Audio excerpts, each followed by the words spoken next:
Good morning, my family, my friends. This is Jordan from Without Bounds now on Instagram. Good morning. This is a chilly morning.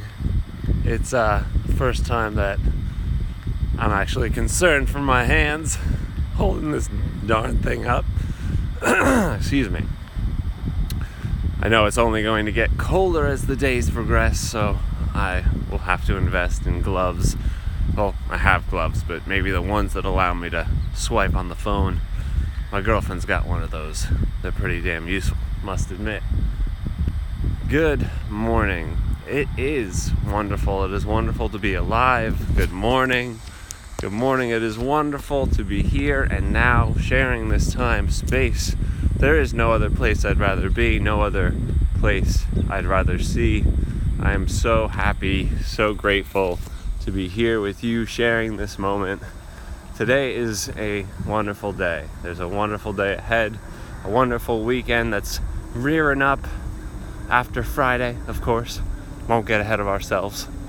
But today I want to talk about meditation. I want to talk about the meditation merits, or the merits of a meditative practice.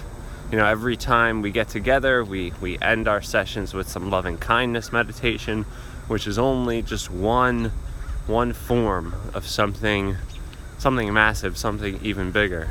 Morning. And it's up to you in your own life to decide what the merit of your own meditation practice is. It's up to you to, I challenge you to think, if you have any resistance to meditation, if you've lost touch with that practice in your life, or you never developed it, then I challenge you to start moving forward and realizing that that's the one thing that can truly set you at peace in your own self. Also help you develop attention, concentration, and also develop within you a cutting edge, an edge that other people don't have. So while many more Americans are meditating every day, which is a good thing, we are collectively as a society losing the attention game. We are really not doing so hot. In fact, I've probably brought this up before. I'll bring it up again. My partner, Jim, he reminds me the other day, says, Jordan, the goldfish is beating us in attention span. I said, well, what do you mean? Them fucks can't even hold attention for like 8 seconds. He's like, yeah, it's actually 9. We're the ones who can't hold attention for longer than 8. And that was a bombshell. Now, of course, I can hold my attention for longer than 8 seconds, obviously. I can do this. I can walk and chew gum and hold a phone and talk, obviously, for more than 8 seconds. So you could see that meditation is obviously paying off. But ultimately, I look around in my life, I look around in my day-to-day experience, and I see the damage that our lost attention is creating. It can be as simple as seeing more car accidents, seeing more people distracted on the road. I see so many people looking down at their phones all the time. I mean, granted, I'm on my phone utilizing this perfect, powerful piece of technology, and don't get me wrong, super grateful for it. But meditation will allow you to start undoing the damage. Ideally. I don't want to say that if there's any too much damage far, it's not too far gone. But, you have to really begin to assess the relationship that you have to the distractions in your life. And it's more than technology. It could be people. It could be obsessions and compulsions that you might have in your life. Certain activities that you feel like pull you in. TV is one of those things. Again, that's technology, but there was a book written in 1985 by one of my favorite cultural critics. His name is Neil Postman, and the book is called Amusing Ourselves to Death. And you couldn't really capture the moment of our infotainment, our entertainment, our reality TV moment. Granted, I give a little bit of my life like a reality TV at 8 o'clock Monday through Friday, but at the end of the day, we've really encapsulated a kind of strange, cancerous little child of capitalism with good morning. We're talking about meditation. We're talking about the benefits, the merits of meditation, and how right now we're talking more about the problem of distraction, the problem of lost attention in our society, and how we can reclaim it. So thank you for being here. So, looking in my own life, I've seen my attention. I've seen what happens when I don't practice meditation and practice focus. I'm just making sure I don't die right now. Crossing that street. And in my own life, when I started meditating, I started to realize that I had these urges. One, the urge to pick up my phone all the time. Two, I would always feel it ringing, like a phantom ring. I don't know if any of y'all experience that, but I find that even I don't know, maybe my hips are getting old, but I feel like there's this vibrational creak in my ass sometimes that literally feels like my phone going off. And it's deceptive, man. It triggers something inside of me that needs to check it. It's a compulsion, obviously. But meditation has been able to help me reverse engineer that and really get underneath the desire itself to look. And really, we're being sabotaged and hijacked by these things. They're designed to steal attention. Any sudden movement in our environments is something that could steal your attention away. So that's why, when you're doing work, when you're doing focused activity, you need to minimize your distractions. So meditation can help build up your awareness of when those distractions are popping up. Now, there are different kinds of meditation. Just like when you go to the gym, you don't just want to work one body part. No, you want to work a section of body parts that work together, right? So it might be back, buys, and I don't know, something else. Shoulders versus chest, tries, and shoulders. So you have different regimens, different ways of approaching the same problem, which is exercise, which is fitness, which is the need to get stronger and to have a well-rounded body. Most people avoid leg day. That's why they have all these giant, big upper bodies and chicken legs, and it's very confusing. I believe in a whole body experience, let's say. And just like I believe in a whole body experience, physiologically, spiritually, I do believe in a full mind experience, a full well-rounded mind experience. So what does that mean? Well, we do the loving kindness meditation each time because that is one form of meditation that I truly believe is unique, is easy and accessible to the public, and doesn't require you to develop concentration beyond thinking of someone and wanting to wish well wishes for them. And while that may be hard for some people to wish well wishes for others, especially if they feel like the world is turning on them or they feel like they're antagonized by the world, but ultimately having the loving kindness meditation is a tool to combat anxiety, a tool to create more openness in your heart. Not to mention the tool that is loving kindness meditation actually can, with 20-minute practice a day, can reduce anxiety by 20%. Not only can it reduce anxiety, but with sustained practice, and I'm talking at the level of hundreds, thousands of hours clocking in with this practice, you could actually start to be the guy or be the gal that shows up in the room and just immediately makes others feel loved and at home. The one person that walks in the room and it's like, yeah, I'm so happy that he's here. It's like by practicing loving kindness meditation more and more often, you can start to build up in your brain a place that's turning on like electromagnetic waves, turning on this energy, this aura that allows others to literally interact with you in the real space-time and have their own internal chemistry be affected just by your presence, just by your sight. But beyond that, we've got different forms of meditation. Now, I'm not gonna try to say some of the Pali names or the Sanskrit names of some of these things, so I'll just try to describe it with the English words that I have. Strangely, one of my clients yesterday, we're talking about Sadhguru, if you've ever heard of him, and he was telling me how, Sadhguru says that the English language, good morning, happy to have you along. We're talking about the merits of meditation and the benefits of them. But what my client was telling me last night is how, the English language is very great at describing the external experience, but the English language struggles to really capture what the internal experience is and how, what meditation is doing. And I think I can do a pretty dang good job trying to describe what the internal experience is like.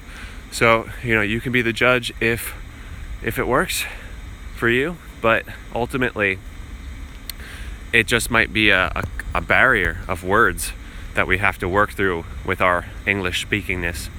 So, all due respect, this is my live video right now, so I'd appreciate if you just hang tight and enjoyed the show. Thank you very much. So, with meditation, understanding the internal experience and what that's like. A lot of people have trouble and struggle meditating because they think that they can't stop their thoughts, they can't clear their minds. Well, I'll tell you this. If any thoughts aren't arising, well, you're either dead or you're experiencing some sort of, brief moment of masterful enlightenment. But even the masterful people, the parts of their brains, once you've meditated for thousands of hours, that part of your brain that tells stories, that runs and loops on conversation and makes judgments about people, you know what that's like. That part of the brain, that mind, that ego. Well, what happens is, under a brain scan, you look at their frontal lobes, and the left portion of it, the left hemisphere of your frontal lobe, actually shrinks and starts to decrease in size. And what that means is that it's not as strong anymore, it's less active.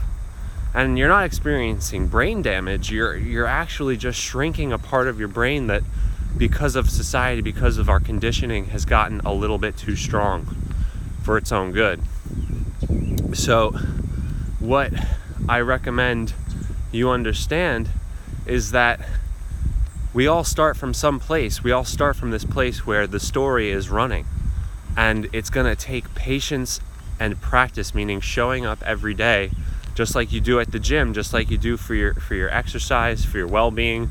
You've got to show up to the gym for your mind and be ready to push against the resistance that's inside of yourself, because there's gonna be feelings that surface, patterns of energy that surface that tell you, oh, I can't sit here, oh, I can't do this, oh, I've got to think about all this.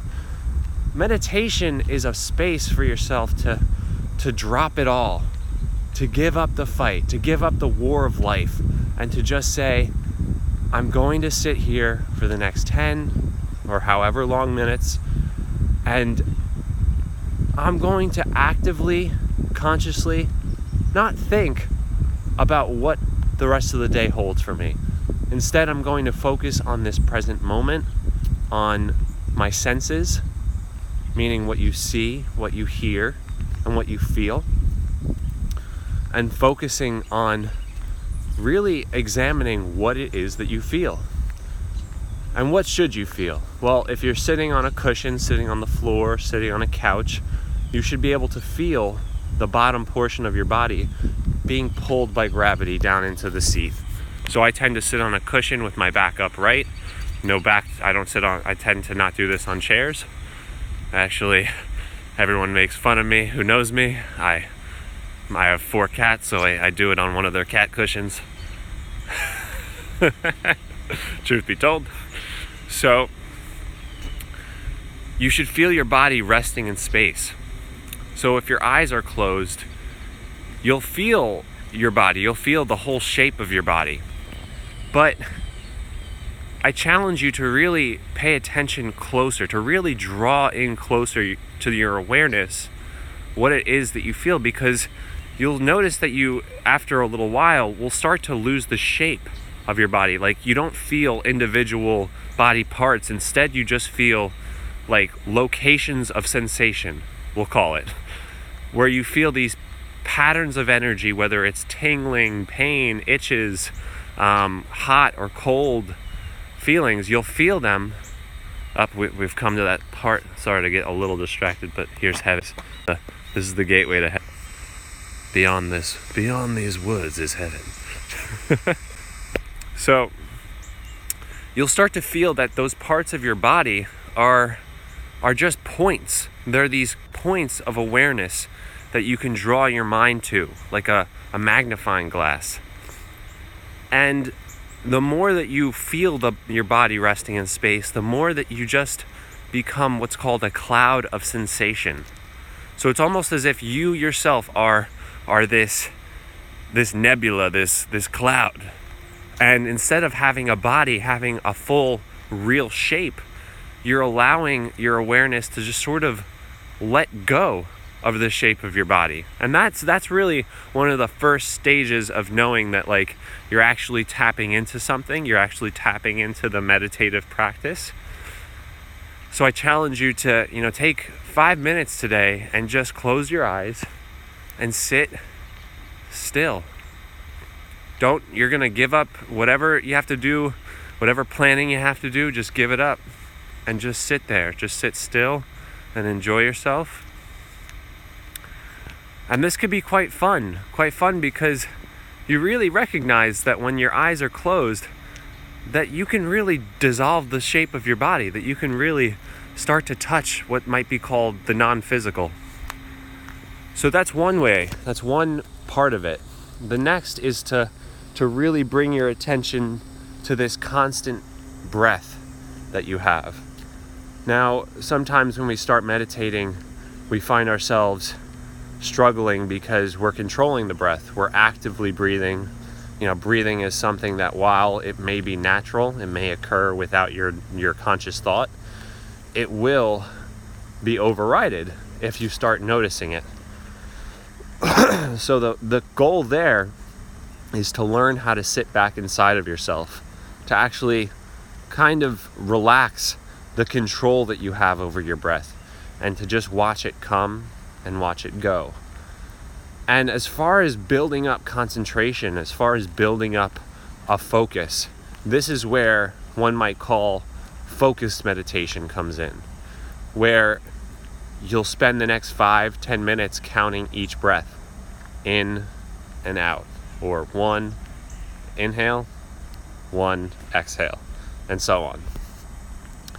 And I do something like that. I did something like that rather, especially towards the beginning of my meditation practices.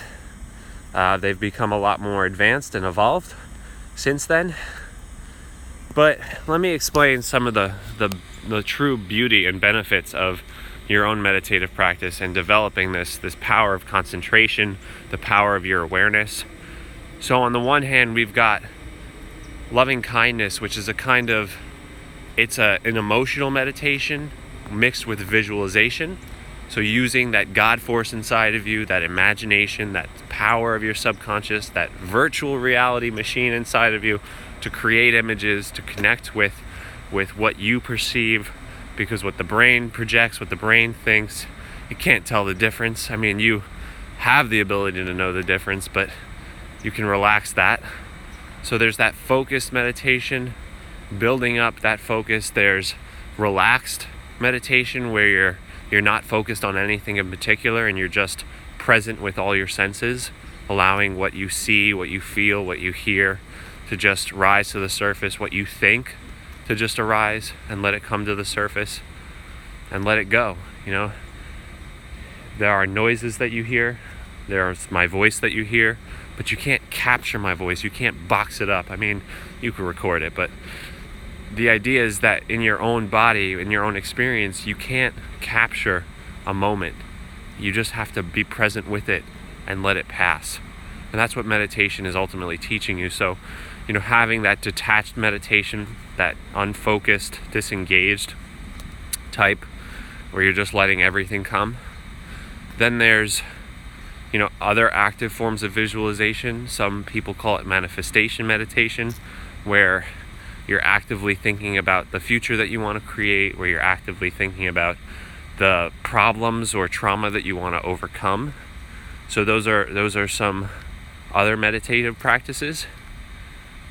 And then there are just even what are called subconscious reprogramming programs, where you'll just plug in something and start listening to it and let it seep into your mind slowly.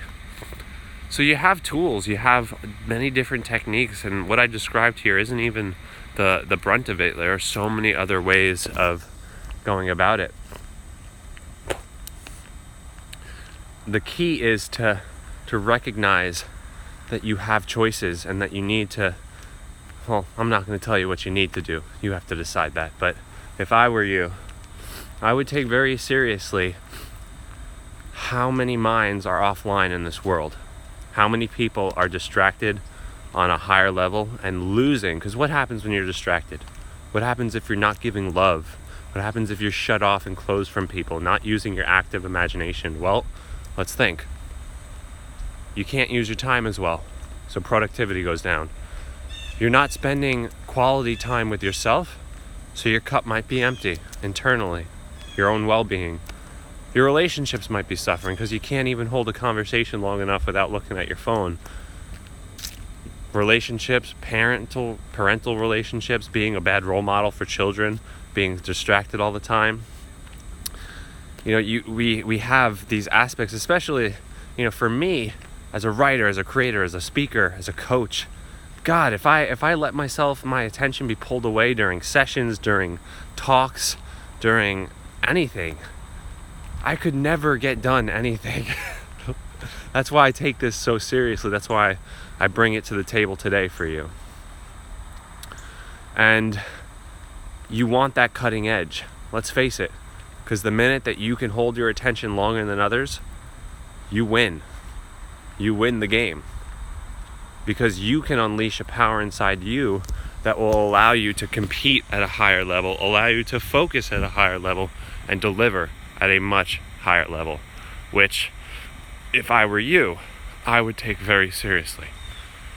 Because it's about the separation factor. When it comes to business, when it comes to making a life for yourself, it's how do you separate yourself from the sheep? No offense to all the people that we love out there, but we're trying to elevate ourselves. Most people, they want to be the wolf, but I'd rather be the guy who tames the wolves. And to do that, you need to meditate. So, let us wind down our practice. Let us wind down our discussion with some loving kindness. We've talked about meditation now. Let's do it. So, if you've done the loving kindness meditation before, it is very simple and straightforward. I encourage you to close your eyes. You don't have to, but if you can, close your eyes. And in the blackness of your vision, you can project images. If I tell you to think of a pink elephant can come to mind. Maybe it looks a little like Dumbo with some extra pink, some rouge. But now I want you to call to mind someone you know is distracted. Someone you know in your life who could use a little bit more focus and attention. Someone who could really think deeper about their situation. And you care about this person. You care about this person a lot. And that's why you're thinking of them now. So call this person to mind. And I'm going to repeat phrases that you can repeat in your mind. And when you are ready, just start repeating the phrases that I say and really get into the emotion of it, meaning really find inside of you the feeling. When I say, may you be happy, find that place inside of you where you're really wishing this person May you be happy. So, you ready? Just repeat after me with the voice in your mind. See this person transform with your blessing, and let's begin. Call this person to mind and wish them, may you be happy. May you be happy. May you be happy. May you be peaceful. May you be peaceful. May you be happy. May you be free of distraction. May you be free of worry. May you be happy. May you be wealthy, prosperous, successful, and abundant. May all your hopes and dreams be realized in this lifetime. May you escape the greatest sorrows of this life. May you be free of your physical, emotional, mental, and spiritual suffering. May your mind grow stronger and your heart more resilient. May you be happy. May I protect you, keep you, and help you achieve your greatest dreams. May you be peaceful. May you be peaceful. May you be blessed for now and always, and may you wish this for yourself and all beings and creatures.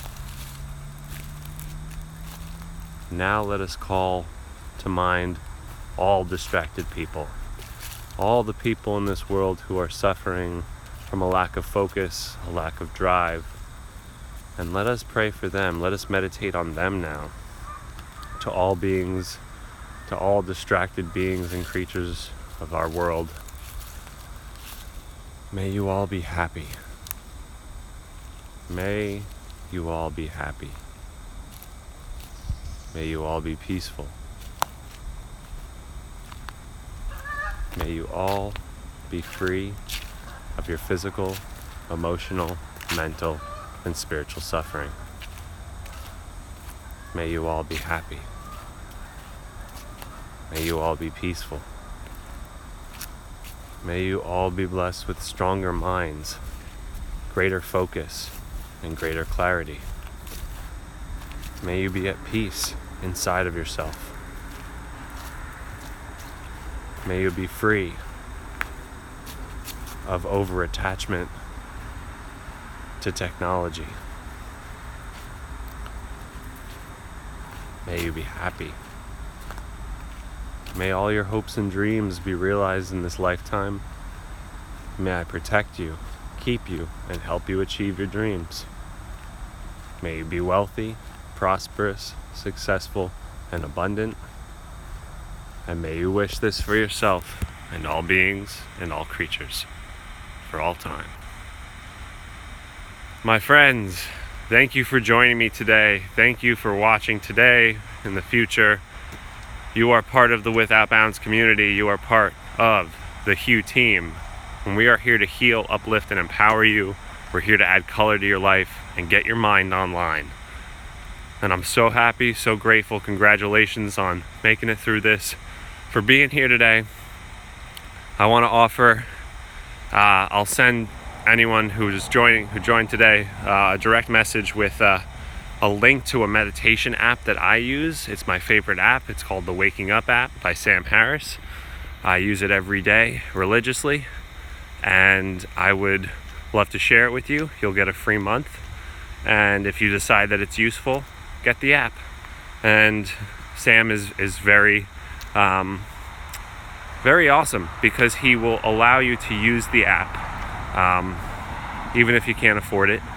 So if you're having trouble affording the app, just reach out to their team and they'll give you a free subscription. Obviously don't abuse this, but it's just for the people who obviously need the help. They want to train their minds, but their finances are strapped. And I'll also send you a free Without Bounds meditation. And if you like what you hear, feel free to check out our full suite of subconscious upgrade audio tracks engineered for mental acuity, mental clarity, and mental strengthening. So, thank you for joining me today. Much love to you all. It's Thursday, babies. It's Thursday, ladies and gentlemen. Get out there, have a wonderful day, focus hard, strengthen your mind, strengthen your hearts, and I'll be here tomorrow. Same time, same place. Much love, and be well. Take care.